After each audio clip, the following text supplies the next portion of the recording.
ఇట్లా మనం గురు కార్యం చేసుకొని వెళ్ళిపోయేవాళ్ళం. మనమేమి ఇక్కడ ఉండేది కాదు కదా! మన పని మనం చేసుకొని వెళ్ళిపోవాలి. మీరైనా అంతే, నేనైనా అంతే. నాకు ఇంకో రకమైన పనులు ఆపాదించింది అమ్మవారు.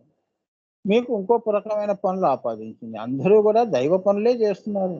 నేనొక్కడినే చేస్తున్నానని కాదు. తెలుసుకొని చేయటం దైవీకృతం. తెలియకుండా చేయటం అనేది కర్మకృతం. మన కర్మానుసారంగా చేస్తాం. హ్మ్.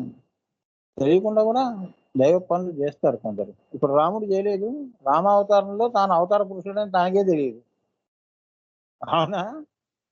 కానీ కృష్ణావతారంలోనే అమ్మవారు నువ్వు దేవుడని చెప్పు అంది. ఆయన్నే చెప్పగలిగాడు. అదే. అందుకని మనం తెలిసి చేసినా, తెలియక చేసినా అందుకని కృష్ణార్పణమస్తు అని శ్రీమాత అర్పణమస్తు అమ్మ పేరు తీసుకొని చెయ్యి. ఏమ్మా? అది సఫలం అవుతుంది అని. అమ్మ అనుగ్రహంతో అది కంప్లీట్ అవుతుందని.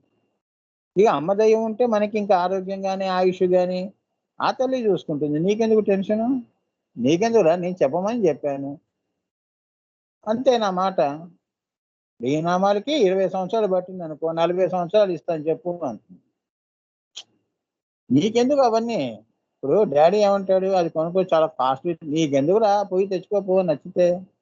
డబ్బు అంతవుతుంది, ఇంతవుతుందని నీకెందుకు టెన్షను? అవునా? వాళ్ళకి నథింగ్ అది.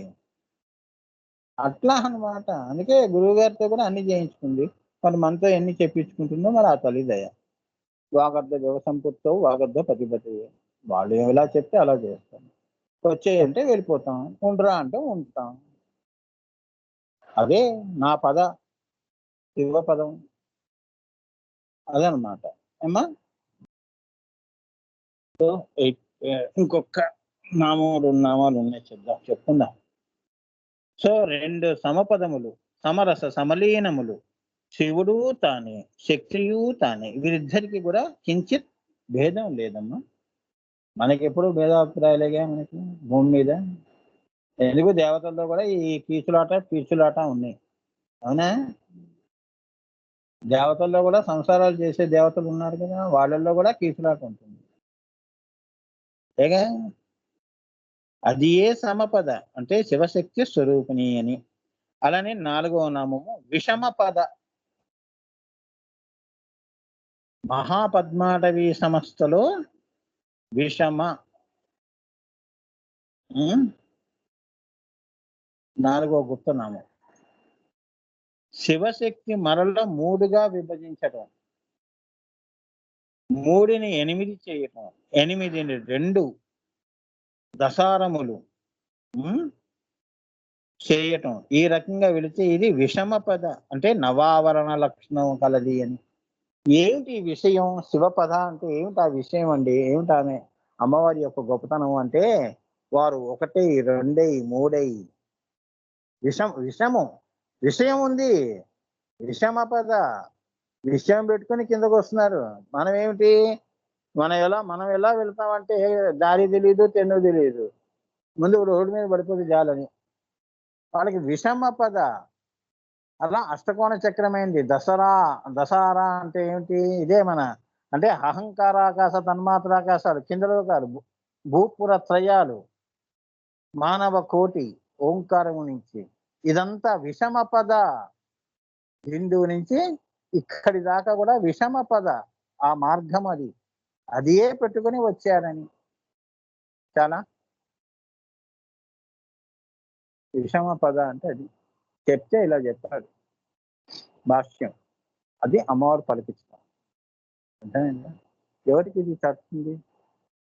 అమ్మవారు ఆశీర్వదించబ ఆశీర్వదించబడిన మహాత్ములు, మహాగణులు, ఆనంద ఘనులు లాంటి వాళ్ళకి ఇటువంటివి ఆ తల్లి చూపిస్తుంది. తన మార్గం చూపిస్తుంది. ఏ చవటకి పడితే ఆ చవటకి అమ్మవారు కనిపించడం జరగదు. ఆమె జ్ఞానము, ఆమె మేధస్సు, ఆమె అనుగ్రహం పొందిన వాడికి ఆ అమ్మవారి రూపంగానే ఆమె చెప్పించుకుంటుంది. ఆమె చెప్పిస్తుంది. అది అదృష్టం అంటే. అంతేగాని ఈ రోజుల్లో ప్రతివాడు శ్రీ విద్య చెప్పడానికి బయలుదేరుతారు. అవునా? అనుభూతి లేని విద్యలు ఎందుకమ్మా? అక్కడి దాకా వెళ్లి చెప్పోయ్. ఏం చెప్పినా నమ్ముతాం. 10 పుస్తకాలు చదివి జ్ఞాన ప్రదర్శన చేస్తేనా, పాండిత్య ప్రదర్శన చేస్తే నువ్వు గొప్పవాడు అయిపోతావా? బిరుదులు పెట్టుకుంటే గొప్పవాడు లోకంలో గొప్పవాడివి. ప్రజలు తెలియని ప్రజలు కాబట్టి నిన్ను గొప్పవాడు అన్నారు. తెలిసిన వాడు మొట్టికాయేస్తాడు. అవునా? వాడి దగ్గర తోక జాడించు. హిమాలయాస్‌లో యోగులు, ఋషులు ఉన్నారు. వాళ్ళ దగ్గర పోయి ఈ పాండిత్య జ్ఞానం అంతా ప్రదర్శన చెయ్యి. సాయిబాబా దగ్గర భగవద్గీత ఒకటి చదివితే ఏం చేశాడు?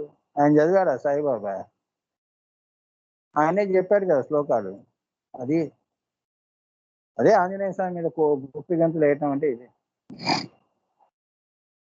అంతే. సో, మన హద్దుల్లో మనం ఉండాలి.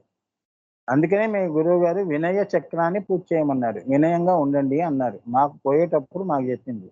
అందుకే మేము ఎందరో మహానుభావులు అందరికీ వందనాలు నాయన. నేను గొప్పవాడిని అంటే నువ్వు గొప్పవాడివే. చాలా. నీకు నమస్కారం. నీ అహంకారానికి కాదు, నీలో ఉన్న అమ్మవారికి. ఎళ్ళు. ఎందుకు ఊరికే నీకు నాకు గోల. Don't waste your time, my time. అంతేగా. నీకేం చెప్పిందో అమ్మవారు అది చేసుకో. నాకు ఇది చెప్పింది నేను ఇది చేసుకుంటున్నాను. రాముల వారు మరి అందరినీ సైన్యాన్ని అంతా అందరికీ ఎలా మరి ఆపాదించాడు పనులు? ఎవరి పనుల్లో వాళ్ళు ఉండండి. అవునా? లక్ష్యం చేరుకుంటాం. విజయం సాధిస్తాం అన్నాడు. ఆంజనేయ స్వామి చేసే పని జాంబవంతుడు చేశాడా? జాంబవంతుడు చేసే పని మరి అంగదుడు చేశాడా? అవునా? కనీసం అక్కడన్నా రాముడి ఆజ్ఞను పాటించారు. అందుకే ఆయన విజయం వచ్చింది. వీళ్ళకే ఒకరి పని ఒకరు చేస్తుంటే ఇంకేముంది? రావణాసురుడి మీద ఏం యుద్ధం చేస్తాడు? అవునా? అదేనమాట. సో, ఎవరి పని వాళ్ళు చేయండి. అన్నీ కలుపుకుంటే చివరికి విజయ పదం. ఏమ్మా? విజయం వరిస్తుంది అని. అలా ఉంటాయి అమ్మవారి సంకల్పాలు. అందుకే మనం ఒకరు తక్కువ అభేద బుద్ధి పెట్టుకోవాలన్నమాట. అందరిలోనూ గొప్పతనం చూడాలి. అందరినీ ప్రేమించే హృదయం ఉండాలి. అది. అహం పెరగకూడదు. ఎంత తెలుసుకున్న కొద్దీ అహం పెరగకూడదు. అహం కరిగిపోతూ ఉండాలి మనుషుల్లో. ఏమ్మా? అప్పుడు మీ జీవిత పుష్పం వికసిస్తుంది. లేదు అంటే మంచుతో కప్పబడి ఉంది అంటే మొగ్గలానే ఉండిపోతాం. అంతేగా అహం అనే మంచు ఆ బ్రహ్మకమలం విచ్చుకోదు అని. దిట్టంగా మంచేయండి ఇంకేం విచ్చుకుంటుంది? అహం అండి. అంతా ఉంది. రావణాసురుడు ఉన్నాడు. మరి వాడిని మించిన భక్తుడు లేడు. వాడిని మించిన మరి పండితుడు లేడు. వాడు అన్నీ తెలుసు వాడికి. పాండిత్యంలో. అవునా? కానీ అహం చూసారా? ఆ ఒక్కటి వాడికి పాపం పతనంలో పడేసింది. చూసారా? అందుకే ఇవన్నీ దృష్టిలో పెట్టుకొని గురువుగారు వినయ చక్ర పూజ చేయమన్నారు. అమ్మవారిని అహంకారంతో చేసినా అమ్మవారు స్వీకరిస్తుంది పూజ. అన్ని పూజలు స్వీకరిస్తుంది. వినయంతో చేసినా స్వీకరిస్తుంది. అహంకారంతో చేసిన దశమహావిద్యలు. ఇంద్రజిత్ వీళ్ళందరూ కామ్యాలు పెట్టుకుని దుష్ట సంహారం కోసం అమ్మవార్లని పూజ చేశారు దశమహావిద్యల్లో. మరి అమ్మవార్లు ఏం చేస్తారు? వాడి పూజ వాడి భక్తికి మెచ్చుకొని వరం ఇవ్వక తప్పదు. ఏం చేస్తావు? సర్లే నువ్వు దీన్ని దుష్టంగా ప్రయోగించినా మళ్ళీ ఇంకొకరికి ఇంకో రూపంలో దీన్ని మళ్ళీ ఈ శక్తిని అణచివేస్తుంది. అవునా? లక్ష్మణుడి రూపంలో మళ్ళీ నాగాస్త్ర రూపంలో మళ్ళీ వాడు హతమయ్యాడు. అవునా? ఒక తాత్కాలికంగా ఒక గంట వాడు ఇంద్రజిత్తు చేతిలో విజయం అనేది ఉంటుంది. అలా అన్నమాట. అంతేగాని చివరికి విజయం అదే ధర్మో రక్షిత రక్షతి అంటే అది సత్యమేవ జయతే అంటే అది తాత్కాలికంగా నువ్వు ఈ యొక్క దుష్ట ఆలోచన గెలిచినా అది శాశ్వతం కాదని. ఆఫ్ఘనిస్తాన్‌లో తాలిబాన్స్ ఉన్నారు. వాళ్ళు దేశాన్ని నడుపుతున్నారంటే తాత్కాలికమే. టెర్రరిస్టులు దేశాన్ని నడపటం ఏంటమ్మా? ఇక రేపొద్దున వీళ్ళు వెళ్ళిపోయి సివిల్ గవర్నమెంట్స్ వస్తాయి. అవునా? అందుకే అన్ని దేశాలు కూడా సమాలోచన చేసి ఈ తాలిబాన్ వీళ్ళందరితో కూడా ఆ! ఎలా తొలగిద్దాం? ఏంటి? ఏ యుద్ధం చేద్దాం? ప్లాన్‌లు వేస్తున్నారు. అలా అన్నమాట. రావణ సంహారం ఎలా చేయాలని. మంచి వాళ్ళందరూ దేవతలందరూ మొరబెట్టుకోవట్లే విష్ణుమూర్తికి. అవునా? బాబోయ్! ఆ రాక్షసులు మమ్మల్ని యజ్ఞాలు చేసుకోవట్లేదు. మా మా మా పత్నులని చెరబడుతున్నారు. ఇది చేస్తున్నారు. అన్నీ పోయి చెప్తున్నారక్కడ విష్ణుమూర్తికి. నేను వస్తున్నానులే ఉండండి అని చెప్పి రామావతారంలో వాళ్ళ సంగతి తెలుస్తాను. అది తాత్కాలికంగా వాడది పై చెయ్యి, కానీ శాశ్వతంగా కాదండి.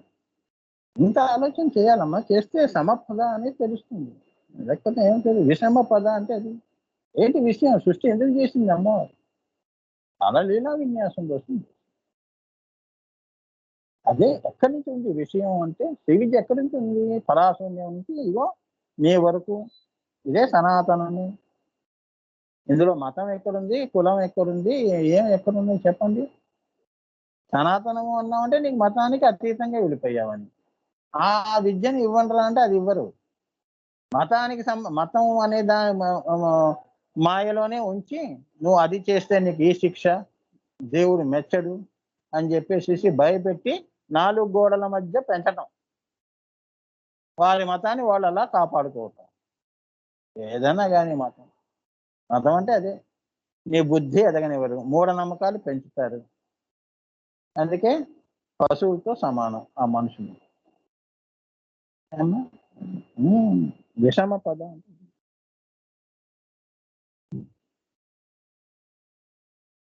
5వది పదవీ సంస్థ. మహాపద్మాటవీ సంస్థ కదా, అందులో నుంచి గుప్తనామం మహా ప్లస్ పదవీ సంస్థ అంటే ఏంటో చూద్దాం. మహా అంటే పరదేవత అని అర్థము. మహాపదవి అంటే ఈశ్వర పదవి అని అర్థం. ఆ పదవి అందున్న ఈశ్వరి. ఇక్కడ ఏమన్నాడు? మహాపరాదేవత అని అర్థం. మహాపరాదేవత అంటే అందరి దేవతలు కూడా భూమి మీద కానీ ఈ ఈ 14 లోకాల్లో ఇప్పుడు నువ్వు ఉన్నావు, నువ్వు ఒక దేవుడు అంటున్నావే, ఆ దేవతకు కూడా అతీతం. చాలా పరాదేవత అంటే అది. పరా విద్య అంటే ఏంటంటే ఈ ఈ దేవతలు ఇచ్చే విద్యల కంటే అది మహావిద్య, శ్రీ విద్య. అది అమ్మవారని. నువ్వు ఎవరి పేరైనా చెప్పుకో, దేవతల పేర్లు. ఈ పేరు ఆ పేరు అనేది ఏం లేదు. ఆమె పరాదేవత, దేవతలకే దేవత, దేవకార్య సముజ్యత ఆవిడ. శివ సంకల్పాన్ని పెట్టుకుని వస్తుంది కాబట్టి దేవకార్య అది. దేవుడు ఎవరు అంటే శివుడే.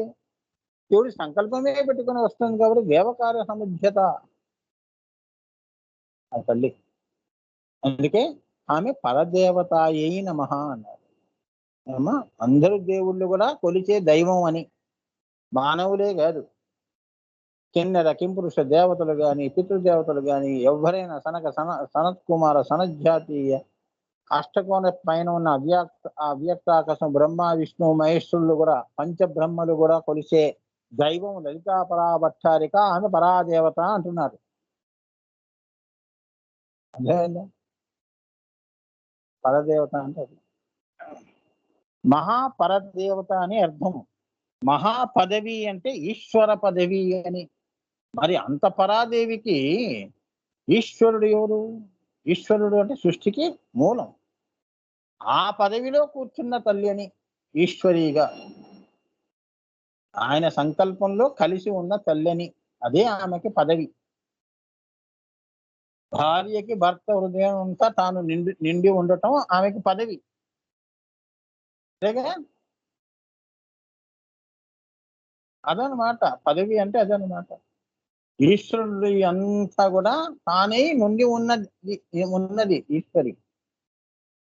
ఈశ్వర పదవి అని అర్థం. ఆ పదవి అందున్న ఈశ్వరి అని. అందుకే ఆవిడికి అంతంత గొప్ప కార్యాలు చేయగలిసింది.